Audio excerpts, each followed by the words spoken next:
Bonjour à toutes et à tous, bienvenue sur KTV Kwezi FM, le 106.9 pour un temps de parole, toujours en direct à la radio et à la télévision. Il est avec nous, il représente aujourd'hui le groupe Sodifram. Bruno Mussard, bonjour. Bonjour Patrick, bonjour Samuel, on l'appelle Samuel dans le milieu. Monsieur Samuel Boucher.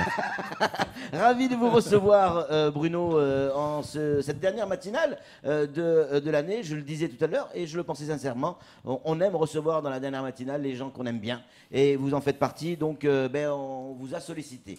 On va quand même parler business, on va quand même parler boulot, on va quand même parler festivités en cette fin d'année, forcément.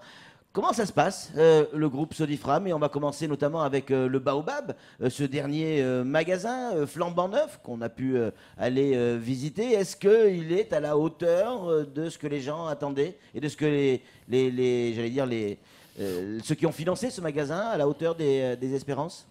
C'est un très beau magasin. Oui.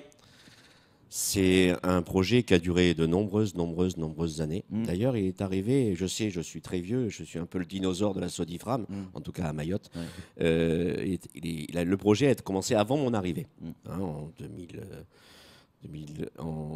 98, au moment du parvis d'Emsapéré, on va dire.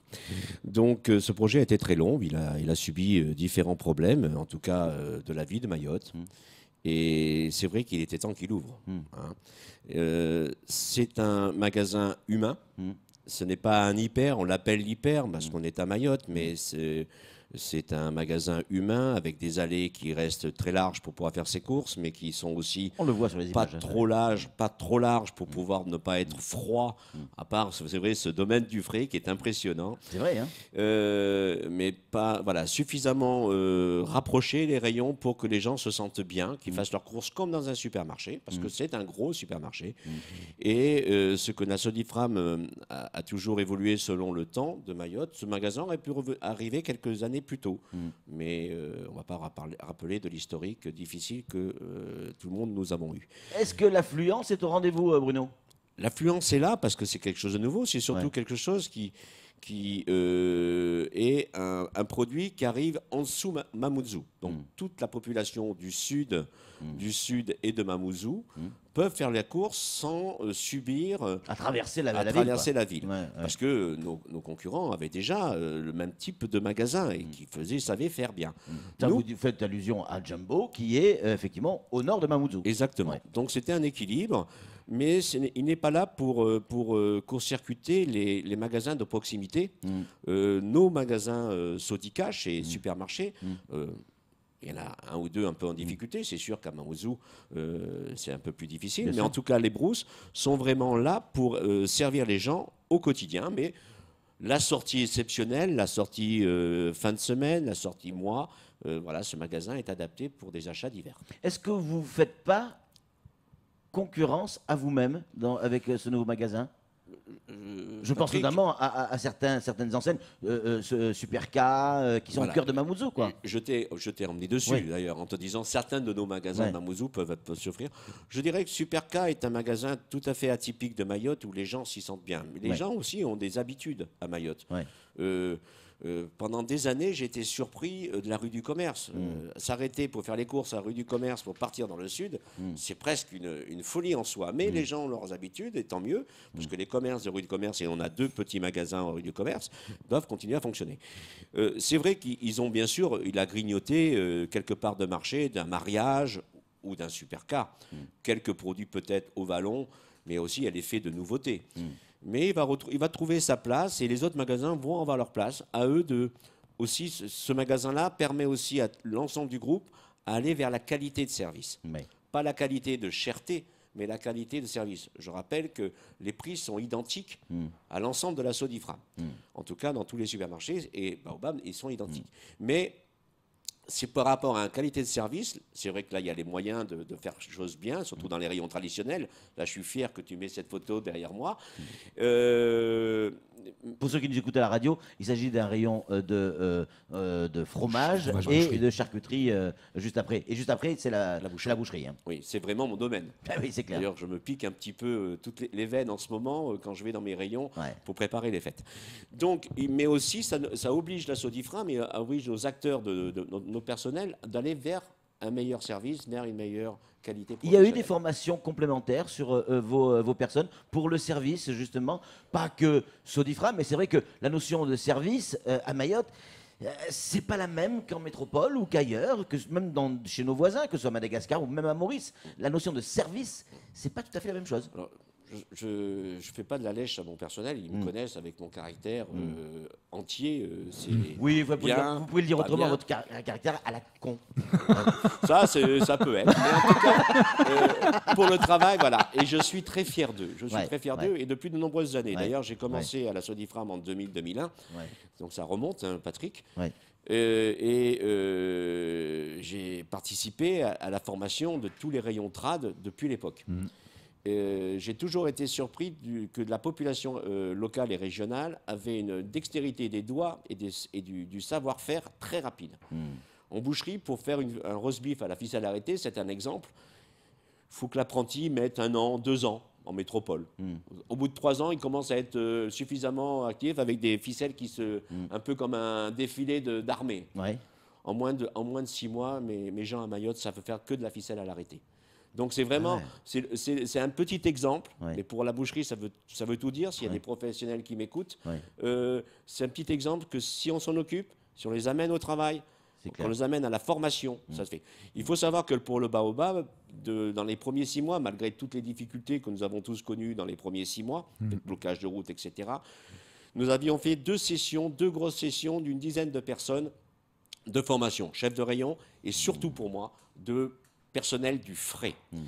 Frais traditionnel. Donc ces personnes-là qui étaient au chômage, qui sont sorties d'école, etc., ont subi pendant presque 4 ou 5 mois une formation alternée éducative avec les centres de formation et professionnelle.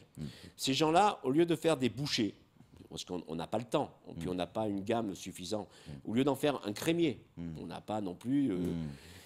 on en a fait des vendeurs traditionnels, mais vendeurs traditionnels frais. Et c'est pour ça que, je ne sais pas si vous avez remarqué, dans certains de nos magasins, vous avez la bouchère qui sort quand il n'y a rien à faire et qui va se mettre en tenue et qui va mettre les yaourts, qui va vérifier les dates, qui va mettre du pain. Ben ça, c'est tout à fait nouveau. Parce que ces gens-là et les autres qui étaient anciens chez nous se sont pris au jeu. Et on a pu embaucher, bien sûr, pour le baobab, une équipe de 14 personnes, rayon traditionnel boulangerie. Ça, c'est important. C'est-à-dire que vous avez créé 14 nouveaux emplois pour le baobab. Mais en plus de ça, bien entendu, on a mis des anciens et des nouveaux dans le magasin. Je parle que du frais, hein. Il y a le reste du personnel.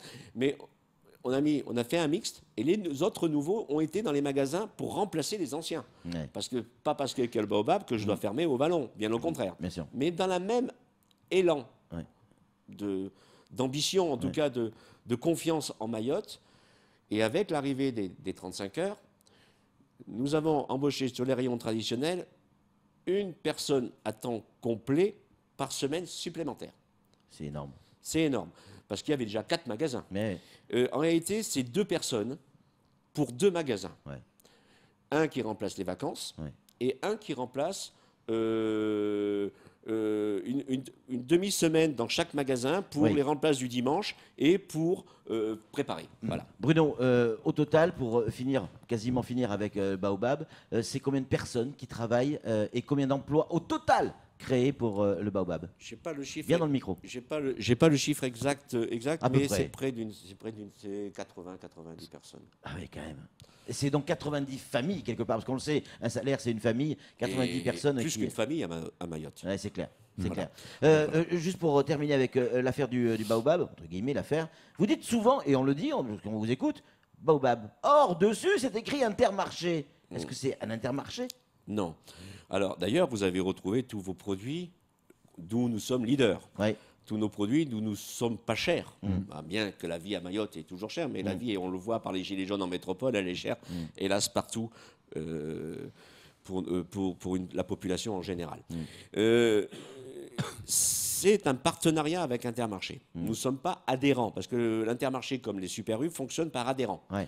Monsieur Rudolph ni Monsieur Nas Roudine de Mayotte ne va faire son tire-temps à la centrale d'Intermarché. Donc on est vraiment en partenariat. Comme on était à une époque partenaire, en tout cas on achetait les produits chez Carrefour ou chez Auchan. Mais là on a agrandi ce partenariat et c'est vrai qu'il y a une grosse partie, ce que nous on appelle les squelettes du magasin, en tout cas la colonne vertébrale du magasin, ce sont des produits Intermarché avec leur qualité. Ils nous amènent aussi une qualité parce que Intermarché ont leurs propres usines de poissons, c'est le plus gros pêcheur d'Europe, pêcheur d'Europe. Il a aussi leur propre fabricant de couches, de yaourts, etc., de sardines. Etc. Donc ils nous amènent aussi leur qualité professionnelle de leurs propres usines, donc à des coûts moins forts. Mais nous restons complètement indépendants. Il n'y a aucune action d'Intermarché dans le groupe Sonifram. Nous sommes complètement indépendants pour pouvoir acheter partout dans le monde, ce que nous faisons toujours.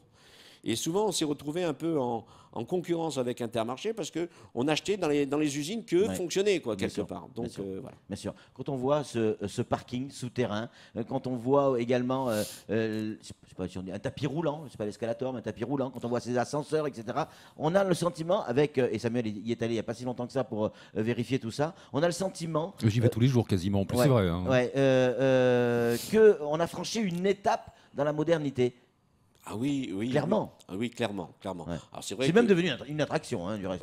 Pour le tapis roulant, oui. D'ailleurs, ouais. les Mahorais ont un mot pour le tapis roulant. Je ne voudrais pas l'écorcher parce qu'il me paraît sublime.